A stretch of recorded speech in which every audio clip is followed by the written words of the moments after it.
വിവാദ വിഷയങ്ങൾ പരാമർശിക്കാതെ വി.എസിന്റെ കണ്ണൂർ പര്യടനം. നിറഞ്ഞ ജനാവലിയെ മുൻനിർത്തി വി.എസ് ആഞ്ഞടിച്ചത് ഉമ്മൻചാണ്ടിക്കും കേന്ദ്ര സർക്കാരിനുമെതിരെ മാത്രം.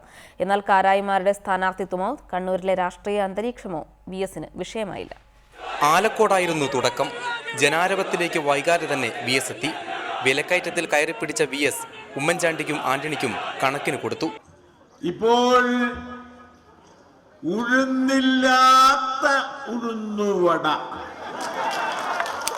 പരിപ്പില്ലാത്ത പരിപ്പുവട, ഈ തരത്തിലേക്ക് സംസ്ഥാനം നീങ്ങിക്കൊണ്ടിരിക്കുകയാണ്.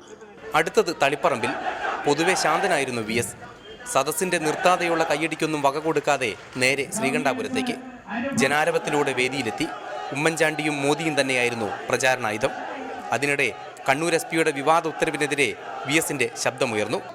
ഉച്ചഭക്ഷണവും ഒരു ചെറുമയക്കവും കഴിഞ്ഞ് ഇരുട്ടിയിലെത്തി.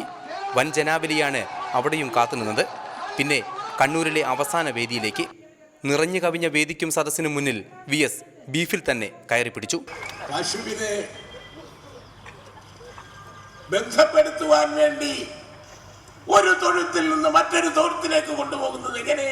മൂക്കിന് കയറിട്ട് വലിച്ചുകൊണ്ടാണ് പോകുന്നത്.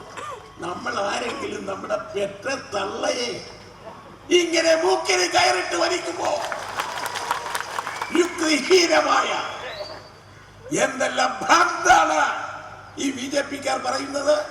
വേദിയിലിരിക്കുന്ന സ്ഥാനാർത്ഥികളെ വോട്ട് ചെയ്ത് വിജയിപ്പിക്കണമെന്ന് അഭ്യർത്ഥിക്കുമ്പോഴും കാരായിമാർ മത്സരിക്കുന്ന ഭാഗത്തേക്ക് വി.എസിന് പരിപാടിയേ ഉണ്ടായിരുന്നില്ല. ജില്ലാ കമ്മിറ്റി നിശ്ചയിച്ചതുപോലെ ജില്ലയുടെ ഒരു ഭാഗത്ത് കൂടി സഞ്ചരിച്ച് വി.എസ് പിൻവാങ്ങുമ്പോൾ വിഷയങ്ങളെ കൊണ്ട് വീർപ്പുമുട്ടുന്ന കണ്ണൂരിനെ കുറിച്ച് ഒന്നും കേൾക്കാനാവാതെ ജനങ്ങളും മടങ്ങി. കണ്ണൂരിൽ നിന്നും ക്യാമറാമാൻ ലിമേഷ് ചെറുബേഷ്ക്കൊപ്പം കെ ശശീന്ദ്രൻ, റിപ്പോർട്ടർ.